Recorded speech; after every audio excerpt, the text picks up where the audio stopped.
भक्तों राम राम, राधे श्याम। भक्ति भावित रेणु रस्तोगी चैनल में मैं आपका स्वागत करती हूँ। तो जिनका आज जन्मदिन है उन सभी को हार्दिक शुभकामनाएं, जिनकी मैरिज एनिवर्सरी है उन सभी को भी हार्दिक शुभकामनाएं।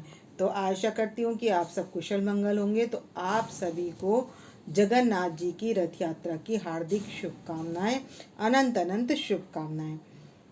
तो आज की वीडियो रहने वाली है कि हम जगन्नाथ जी को रथ यात्रा पर क्या भोग लगाएं। तो भक्तों, जो हम जगन्नाथ जी को भोग लगाएंगे वही हम अपने बिहारी जी को भोग लगाएंगे। तो एक तो हम चावल की खीर का भोग लगा सकते हैं, दही चावल का भोग होता है वो चावल का भोग लगा सकते हैं, और चने की दाल भीगी हुई होती है उसका भोग लगा सकते हैं, और हम बूंदी का या लड्डू का इसका भी भोग लगा सकते हैं। और बाकी आपके ऑप्शनल हैं, चाहे आप दाल भात जो भी कुछ बनाना चाहते हैं वो आप उनको भोग लगाकर खिला सकते हैं। तो बिहारी जी का और हमारे जगन्नाथ जी का प्रिय भोग है कढ़ी और दाल भात। तो इस तरीके से आप कोई भी चीज़ या पूरी पकवान बना रहे हैं तो उसका भी भोग लगा सकते हैं। तो भक्तों, हमने सबसे पहले तो हम चलते हैं हम राधा रानी की रसोई में अपनी, और वहाँ पर हमने उबाल लिए हैं चावल। तो चावल को हम कितनी फॉर्म में ले सकते हैं तो हम इस तरीके से बना सकते हैं। तो चलते हैं हम रसोई में पहले। तो ये सबसे पहले आप हमारे छोटे लड्डू गोपाल जी के दर्शन कर लीजिए। मैं पास से दर्शन करा देती हूँ आपको। और ये हमारे कान्हा जी हैं, और ये हमारे लाला जी हैं, और ये हमारी राधा रानी है, और ये हमारे लड्डू गोपाल जी हैं। तो आप अब आप सब मतलब हम सब चलते हैं रसोई में, किसकी, राधा रानी की रसोई में। तो वहाँ बनाते हैं जगन्नाथ जी के लिए चावल का प्रसाद। तो भक्तों, ये मैंने ले लिए एक कटोरी से कुछ कम है ये चावल। तो ये मैंने चावल ले लिए।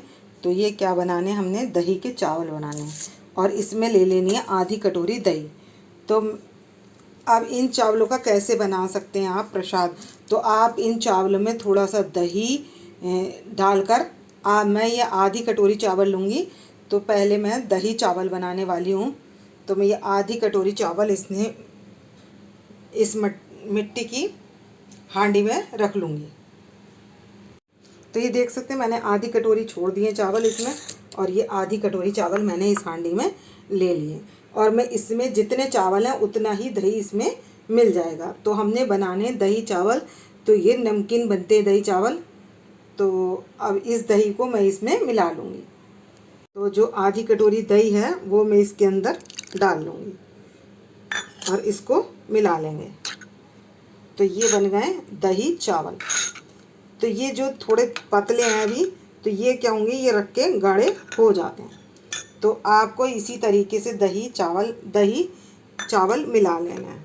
और अब इसमें क्या करेंगे, हम इसमें कर देंगे नमक, ऐड कर देंगे सेंधा नमक। तो मैंने ये सेंधा नमक ले लिया है। तो आप आवश्यकता अनुसार देख सकते हैं इसमें जितना भी आपको मिलाना हो। तो इसको अच्छे से मिला लेंगे। तो हम सबसे पहले कर लेंगे गैस ऑन, और इस पर रखेंगे हम काली करछी। तो आप कढ़ाई में भी लगा सकते हैं छोटी, और काली करछी में भी लगा सकते हैं। तो इसमें हम घी डाल लेंगे। तो वक्त इसमें मैं थोड़ा सा घी डाल लूँगी। तो मुझे लगाना है इसमें राई का छौंक। मैंने घी डाल लिया है, और ये ले लिया मैंने राई। तो देख सकते हैं ये राई लिए मैंने। तो ये आधी चम्मच से बहुत कम है। और इसमें हम डाल देंगे एक लाल मिर्च भी डाल दूंगी मैं, और इसे चम्मच से चला देंगे। ये देखिए, जब तक ये लाल मिर्च सिक ना जाए तब तक हम इसको इसके अंदर घी के अंदर इसमें भून लेंगे। तो ये हमारा राई का छौंक लग जाएगा, और इसमें जब छौंक तैयार हो जाएगा तो मैं इसमें ज़रा सी हींग भी डाल लूँगी। तो अब ये चटकने लगी है, अब तैयार होने वाला है छौंक हमारा। तो ये हमारा छौंक तैयार हो गया है, और इसमें अब हम डाल देंगे जो हमने चावल तैयार किए हैं।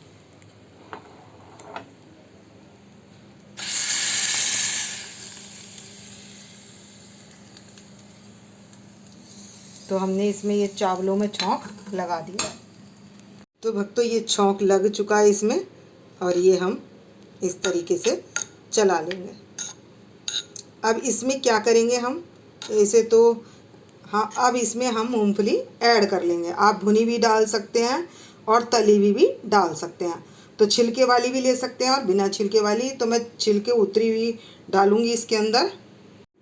तो ये छौंक तो हमारा लग चुका है और मैं चारों तरफ यहाँ पर मूंगफली डाल दूँगी। तो आप आवश्यकता अनुसार देख सकते हैं, जितनी भी आपको डालनी हो तो वो आप डाल सकते हैं। तो ये हमने मूंगफली डाल ली है। अब ये भोग तैयार हो चुका है। अब हम अपने जगन्नाथ जी को या अपने लड्डू गोपाल जी को भोग लगा सकते हैं।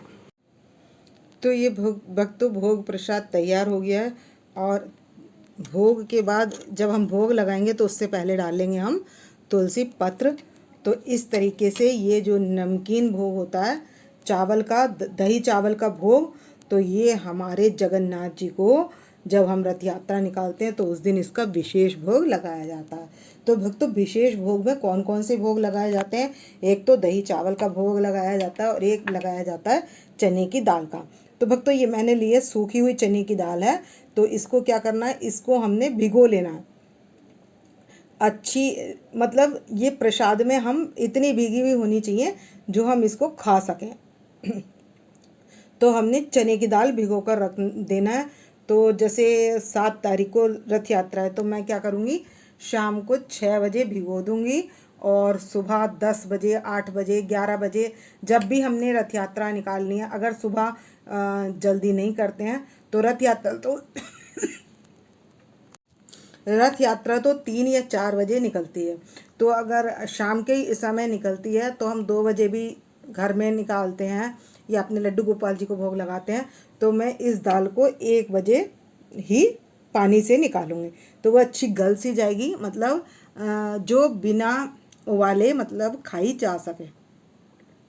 तो इसको ज़्यादा देर पानी में भिगो कर रखना है और उसके बाद इसमें निकाल लेना है। तो सुबह शाम को 6 बजे भिगोने के बाद सुबह इसमें से मैं 1 पानी निकाल दूंगी। तो इस दाल में से 1 पानी निकाल देंगे और फिर ये दोपहर तक चल जाएगी और अच्छी हमारी दाल हो जाएगी जो हम इसको खा सकें। तो जो प्रसाद हम खा सकें वही अपने जगन्नाथ जी को भोग लगाना है। मतलब इस अवस्था में लगाना, जैसे हम खाते हैं वैसे अपने जगन्नाथ जी को भोग लगाना है। तो जो दाल होगी तो उसको दाल को निकाल कर पानी से फिर हम कटोरी में करके और उसमें भी तुलसी पत्र डाल देंगे। तो ये भोग तो हमें लगाना है। तो आप एक बूंदी का लड्डू या बूंदी भी ले सकते हैं, भोग लगा सकते हैं। और आप फल का भी भोग लगा सकते हैं। और आपने घर में जो भी भोग प्रसाद बनाया आप सभी चीज़ों का भोग लगा सकते हैं। तो यहाँ मैंने आम काट लिया है तो इसका भी हम भोग लगा देंगे। तो भक्तों सभी चीज़ों में जो भी हम भोग लगाएंगे तो सभी में तुलसी पत्र अवश्य डाल लेंगे। तो इस यहाँ पर भी हम तुलसी पत्र लगा दिया है। तो उसके बाद अब हमने क्या करना है, भोग लगाने के लिए हमने 3 बार ताली बजानी है या हमने घंटी बजानी है। तो उसके बाद हम भोग लगाएंगे और घंटी बजाने के बाद ही पर्दा बंद करना है। तो भक्तों मेन भोग तो दही चावल का और चने की दाल का होता है और बूंदी का या लड्डू का। और अब हम घंटी बजा देंगे और अब हमने लगा दिया है भोग। अब यहाँ कर देंगे पर्दा बंद। तो भक्तों 15 मिनट हो चुके हैं और मैंने पर्दा खोल दिया है और ये प्रसाद बन चुका है। तो आप भी दृष्टि भोग प्रसाद ग्रहण कीजिए और रथ यात्रा वाले दिन आप अपने लड्डू गोपाल जी को और जगन्नाथ जी को इसका भोग लगाकर अवश्य खिलाइए। बहुत टेस्टी लगता है ये प्रसाद और ये महाप्रसाद कहलाता है। जगन्नाथ जी का जो ये प्रसाद बनाया दही चावल का जो प्रसाद होता है ये महाप्रसाद कहलाता है और ये विशेष भोग लगता है इसका, चने की दाल का और इस भोग का।